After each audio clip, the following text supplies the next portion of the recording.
Hello everyone, Happy New Year in advance of New Year, and welcome to the underbelly of Carrow Road. Those of you may recognise that this is actually underneath the city stand. I thought if I'd give you a very quick tour. Mix zone is just here, and the tunnel is down that end, but we obviously can't get into it from that point on. That's where they host the press conferences. There's the media door at the end, and this is the short walk out to the stand, of course, where here is the snake pit, and here is Carrow Road. There we go. I thought we'd do that. Not just filling, obviously, but there you go.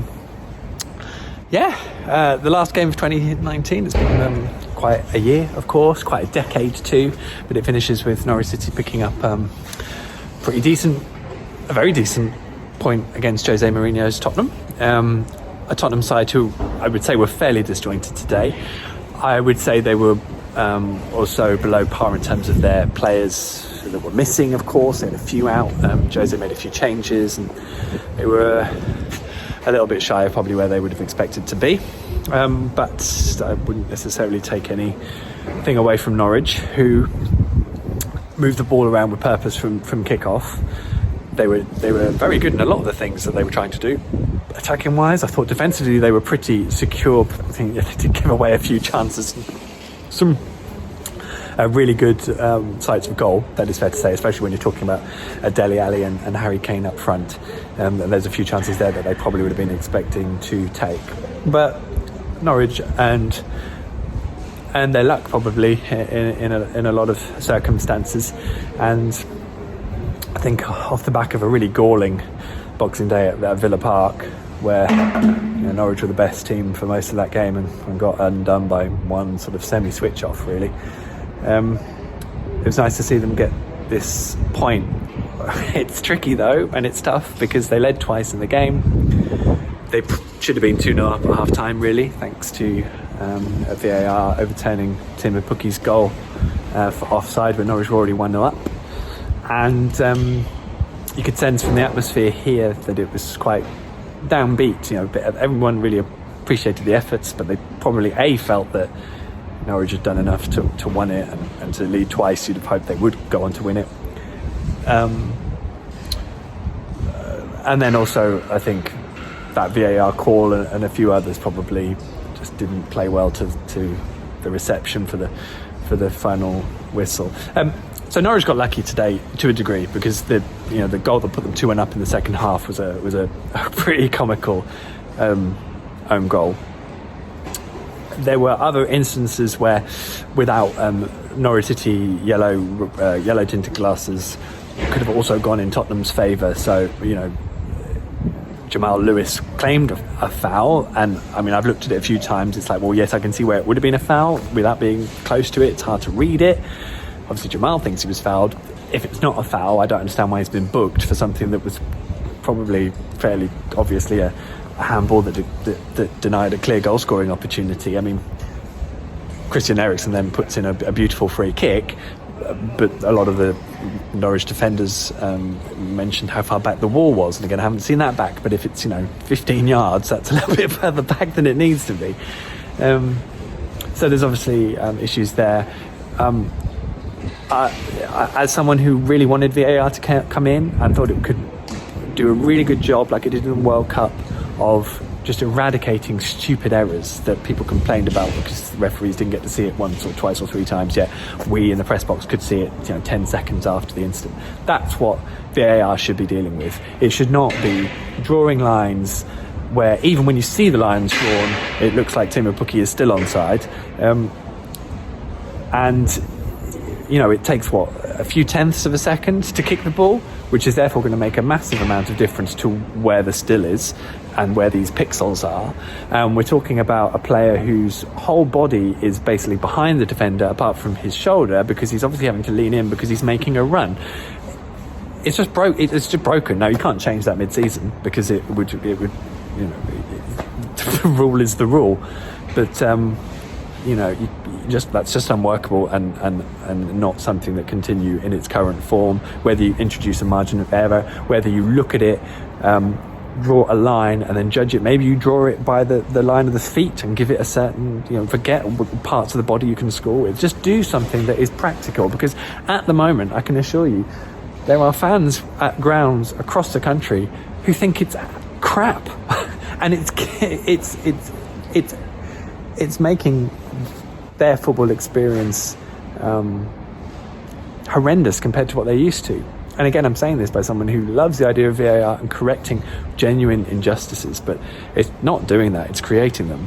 And I think that's a ridiculous situation. And I don't think it's an issue with the technology. I don't think it's an issue with the idea of it or what it's supposed to achieve. I think it's, and I've said this for a few weeks, it's the humans running it. It's the humans making the decisions. It's like someone's given it to the referees to say, go and create us this VAR system. And now we're just in a tangled web of just ridiculous pedancy. And I don't even know if pedancy is a word, but there we go. So it's very frustrating. And there are Spurs fans who are equally annoyed about other things that VAR didn't check. There are Palace fans annoyed about Wilfried Zaha's goal today. There are Leicester against Spurs earlier in the season with an offside decision that was almost, but not quite as ridiculous as the one today. We're going round and roundabouts. We all know what the problem is, and I would like to think there are a lot of people who are getting paid a lot of money in charge and have a huge amount of responsibility who are currently sorting this out, because at the moment it's just simply not good enough for the supporters who are paying the money and filling stadia to watch the games and creating an atmosphere, because if it keeps on like this, then it's just not going to work. So there you go, that's a bit of a rant. That's taken a very long time as well. And it's a shame because, Daniel Farke made some great changes and they did work out. He also made a fairly attacking change on 86 minutes, bringing on Todd Cantwell for Alex Tettey when the game was 2-2 and Spurs were actually well on top. Now, that's only 4 minutes, but there was also 7 added minutes after that. So it's almost a quarter of an hour. It's not, a lifetime, but it was a good period and an attacking substitution, and it was good to see. And I think of the players that came in, Jamal Lewis did pretty well. I would say Sam Byram being dropped was pretty harsh, so it'll be interesting now if that was done as a sort of a resting mechanism for Sam Byram, or whether Jamal now keeps his place. Grant Hanley and Zimmerman did well. It's a shame Christoph Zimmerman slid in on Harry Kane. I think Norwich wanted a foul on Tribal in the build-up. There was then a foul on Dele Alli seconds before Zimmerman slid straight through Kane. No doubts about the penalty at all. I did have an issue with the free kick that Eriksen scored, because for me Harry Kane looked offside when that ball was played. So obviously VAR doesn't check offsides when they're not directly for in creation of a goal, but then from the free kick Eriksen scored directly. So to me that offside does then play a direct part in the goal. So what do you even do? I'm talking about VAR again. Mario Vrancic was excellent. He's so composed on the ball, and I know that was kind of what he got caught out for against Sheffield United here, but he does seem to create time. He does move the ball quite well, and he is quite combative. He's sitting in there quite well, and him and Alex Tettey are a pretty decent combination. I still think there's time and room to see Ibrahim Amadou give him more time in that role. I know he wasn't very good in the first half against Southampton, but half of that was as a third centre-back. So I think it's been a bit harsh on him so far. Timmy Pukki should have had a goal today. He's continuing to persevere with what I have no doubt is a foot he can't really feel. So fair play to him. I'm not going to criticise him for what he's doing. I think he should be commended. Whether then someone should step in for a bit or give him a rest with the load at times is a different matter, but I think he deserves a bit of a hand really with that. So there we go. I think that's where we are. The table looks fairly hideous. I wouldn't look at it. Let's hope we get down here for for New Year's Day against Crystal Palace, and Norwich get their first win here, I'm guessing, since they beat Manchester City in September, because they deserve that. They've led at half-time in the last 4 home games here, 3 times 1-0. They're not far off, and it was interesting. Daniel Farke, who looked absolutely gutted after the Villa game, come out after the game today and say, look, it's a miracle to stay up probably, but let's take that on, let's produce a miracle, let's do something really special.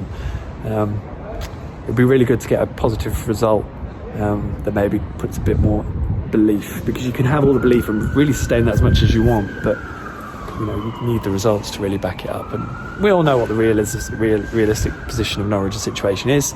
Doesn't mean none of us want to see them do something special. That's why we all follow them and cover them, isn't it? There we go. There'll be stuff on The Athletic from today, and of course I'll be back here on New Year's Day. In the meantime, have a fantastic new year. Thank you so much for following all that I do here over at The Athletic, and before that, of course, on the Pink 'Un over the course of 2019. It's been an absolute blast. I will continue over next year, regardless of what Norwich's division is. I've been reliably informed. So we'll see how that all goes, of course, and I'll be right here with you. Thanks for watching. If you're on Facebook and Instagram and YouTube, then leave a comment. I'll read it. Like, subscribe, do what you need to, share it about. See you on the other side. Have a good one.